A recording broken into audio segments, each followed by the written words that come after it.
कबीरा यह तन खेत है, मन वच कर्म किसान, पाप पुण्य दुई बीज हैं, जोतत बुबत सुजान। कबीरदास जी कहते हैं कि ये जो हमारा तन है यह एक खेत के प्रकार से है, जिसमें हम अपने मन में उत्पन्न होने वाले विचारों के बीजों को बोते हैं। कबीरदास जी कहते हैं कि अगर हम मन रूपी अच्छे विचारों का बीज बोते हैं तो हमें सुफल प्राप्त होता है, और अगर हम मन में पैदा होने वाले बुरे विचारों का बीज बोते हैं तो हमें उसके दुष्परिणाम प्राप्त होते हैं। मित्रों, जो व्यक्ति, कबीरदास जी कहते हैं कि जो व्यक्ति वो अच्छे बीज बोता है वही सुजान है, वही अच्छा व्यक्ति है, वही सफल व्यक्ति है।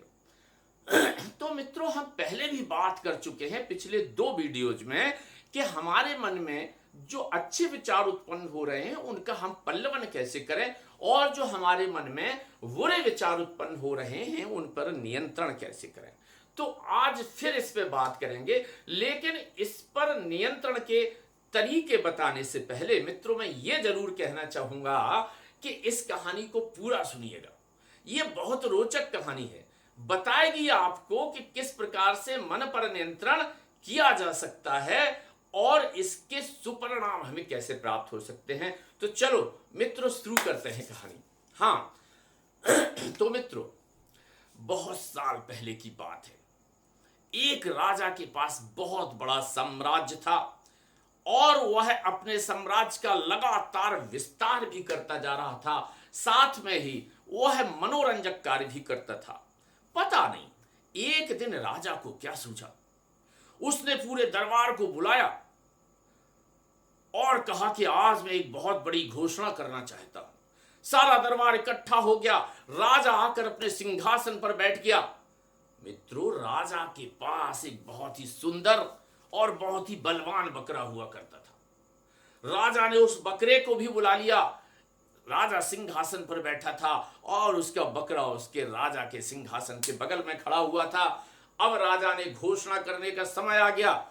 राजा ने कहा कि सुनो दरबार वालों, मैं आज एक घोषणा करता हूं कि ये जो मेरा बकरा है, इस बकरे को अगर कोई इतना खिला सकता है कि उसको खाने के बाद उसका पेट इतना भर जाए कि अगर फिर उसे कोई और खिलाना चाहे तो ये बकरा कुछ भी ना खाए। बड़ा मामूली सा प्रश्न लगा दरबारियों को, दरबार में उपस्थित लोगों को। अरे बोले, ये कौन सी बड़ी बात है, हम बकरे को इतना खिला सकते हैं कि बकरा उसके बाद कुछ नहीं खाएगा। तो सबसे पहले एक किसान आया, उसने बकरे पर बड़ी शालीनता से, बहुत ही प्यार से बकरे के ऊपर हाथ फेरा और राजा से कहा कि हे राजन, मुझे अवसर दीजिए, मैं आपके बकरे को आज इतना खिला दूंगा कि उसके बाद उस दिन वो कुछ भी नहीं खाएगा। राजा ने कहा कि जाओ किसान, अपना मंतव्य पूरा करो। किसान उस बकरे को लेकर जंगल में चला गया और उस किसान ने उसे बड़े प्यार से पूरे दिन हरी हरी घास खिलाई।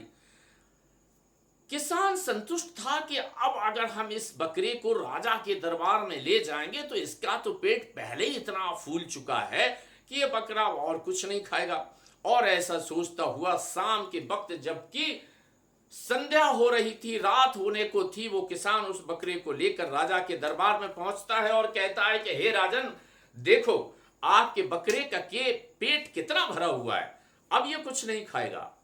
राजा बोले, ठीक है किसान, मैं तुम्हारी बात मानता हूं, लेकिन इससे पहले एक बार ये देख लेते हैं कि वास्तव में बकरा कुछ खाएगा या नहीं खाएगा। तो राजा ने बड़ी अच्छी नरम हरी धूप मंगाई और जैसे ही राजा ने वो हरी धूप बकरे के सामने डाली तो बकरे ने हरी धूप देखकर लालच में भरे हुए पेट के बाद भी उस हरी घास को खाना शुरू कर दिया।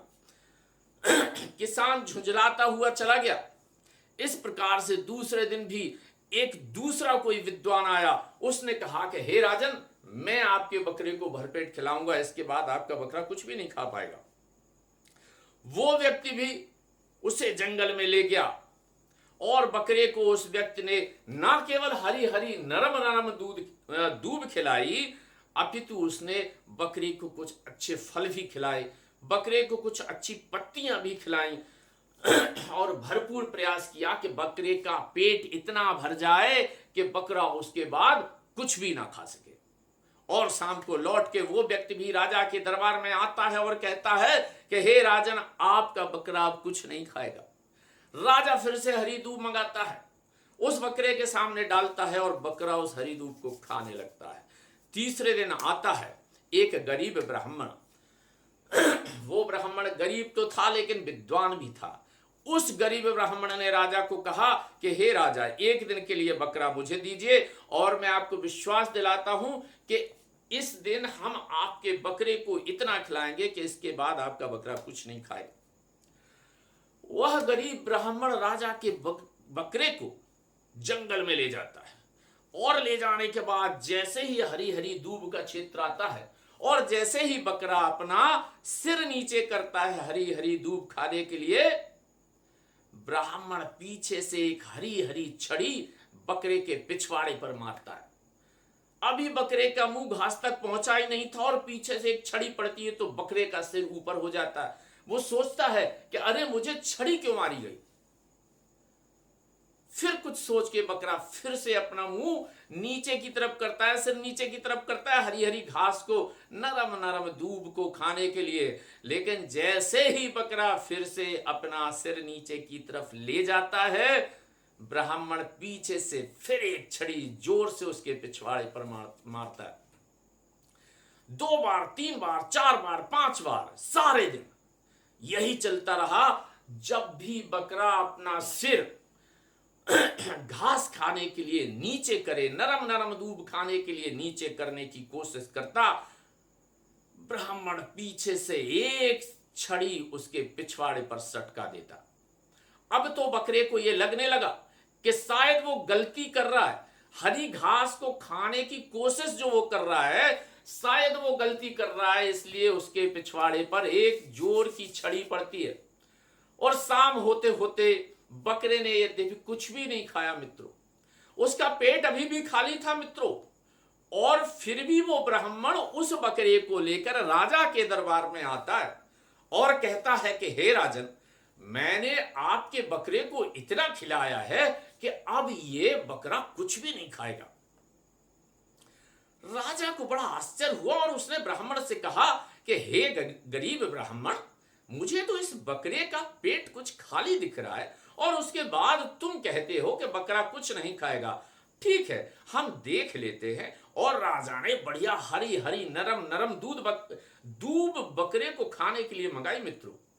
उसके सामने हरी हरी दूब डाली बकरे के सामने राजा ने, लेकिन मित्रों उस बकरे ने उस हरी दूब की तरफ देखना तो दूर, खाना तो दूर, सिर भी नहीं किया। जानते हैं मित्रों क्यों? यद्यपि बकरा भूखा था फिर भी उस हरी दूब की तरफ सिर भी नहीं किया। आप जानते हैं कि ये जो बकरा है ये क्या है? ये जो छड़ी है ये क्या है? जी हां मित्रों, मैं आपको बताना चाहता हूं कि ये जो बकरा है ये हमारा मन है। जब भी कुछ ऐसा वैसा देखता है तो उस हरी दूब की तरफ भागने लगता है मित्रों। जैसे ही कुछ चटपटा खाने को देखता है उसकी तरफ भागने लगता है, जैसे ही कुछ आराम की चीज देखता है उस तरफ भागने लगता है। बड़ा लालची है हमारा मन, और ये लालची होना हमारे शरीर के लिए, हमारे भविष्य के लिए बड़ा नुकसानदायक होता है। इसलिए जब भी हमारे मन रूपी बकरा इधर उधर भागे, गलत चीजों की तरफ भागे, गलत विचारों की तरफ भागे, तो हमारे पास जो छड़ी थी ना ब्राह्मण के पास, गरीब ब्राह्मण के पास, वो एक ज्ञान रूपी छड़ी होनी चाहिए। ज्ञान रूपी छड़ी से हम मन रूपी इस बकरे को बताएंगे कि नहीं, ज्ञान हमें बताएगा कि ये चीज हमारे लिए ठीक है और ये चीज हमारे लिए गलत है, ये चीज हमारे लिए नुकसानदायक है। तो जब भी हमारा मन भटके, गलत विचार आए, गलत सोच आए, गलत कार्य करने की इच्छा हो, तो हम अपने ज्ञान रूपी एक छड़ी से अपने मन रूपी बकरे के पिछवाड़े पर सटाक सटाक 2-4 छड़ियां मारेंगे और अपने मन रूपी बकरे को इधर उधर गलत दिशा में जाने से रोकेंगे। अब अगर आपने छड़ी मार के अपने मन रूपी बकरे को गलत दिशा में जाने से रोक लिया तो आपने एक अच्छा काम किया है मित्रों। और मैं ये चाहता हूं, ये होना ही चाहिए कि अगर हमने अपने मन पर नियंत्रण किया है किसी भी बार, कितनी भी बार, तो हमें अपने आप को पुरस्कृत करना चाहिए। हम पुरस्कार में स्वयं को एक चॉकलेट दे सकते हैं, हम पुरस्कार में खुद को एक मूवी दिखा सकते हैं, हम पुरस्कार में स्वयं को अतिरिक्त समय देकर पार्क में घूमने जा सकते हैं, राइडिंग कर सकते हैं, घुड़सवारी कर सकते हैं, तैरने के लिए अतिरिक्त समय ले सकते हैं, या कुछ भी अपने लिए अच्छा कर सकते हैं। लेकिन अगर हमने अपने मन रूपी बकरे पर अपने ज्ञान रूपी छड़ी के माध्यम से नियंत्रण नहीं कर पाए हैं किसी भी बार, कितनी भी बार, तो हमें मित्रों खुद को पनिष्ट भी करना चाहिए। अब आप स्वयं को खुद तो पनिष्ट कर नहीं पाएंगे, तो इसके लिए कि जब भी आप असफल हो अपने मन पर नियंत्रण करने से, तो आप अपने किसी परिचित को, अपने किसी पड़ोसी को, अपने किसी मित्र को, अपने किसी चाहने वाले को, अपने किसी परिवार के व्यक्ति को इसके लिए डेप्यूट कीजिए कि अगर मैं ऐसा नहीं कर सका तो आप ये दंड मुझे देंगे। मित्रों, सफलता की आगे बढ़ने के लिए, सफलता प्राप्त करने के लिए, ऊंचाई तक पहुंचने के लिए, कहीं भी किसी भी क्षेत्र में ये दो विधाएं, ये दो तरीके बहुत महत्वपूर्ण हैं कि अच्छा काम करने पर आप स्वयं को पुरस्कृत कीजिए और बुरा काम करने पर स्वयं को दंडित कीजिए। तो मित्रों, आज के लिए इतना ही काफी है। आपसे हमेशा इसी तरह मिलते रहेंगे। मेरी बहुत बहुत शुभकामनाएं, मेरा बहुत बहुत आप लोगों को प्यार। आप अपना खूब सारा ख्याल रखें और मैं बहुत निश्चित हूं, आई एम श्योर दैट आज नहीं तो कल, कल नहीं तो परसों आप अपने टारगेट तक पहुंचेंगे और आसमान में पहुंचकर आप जिस तरह चमकना चाहते हैं वैसे चमकेंगे। All the best. नमस्ते। Thank you.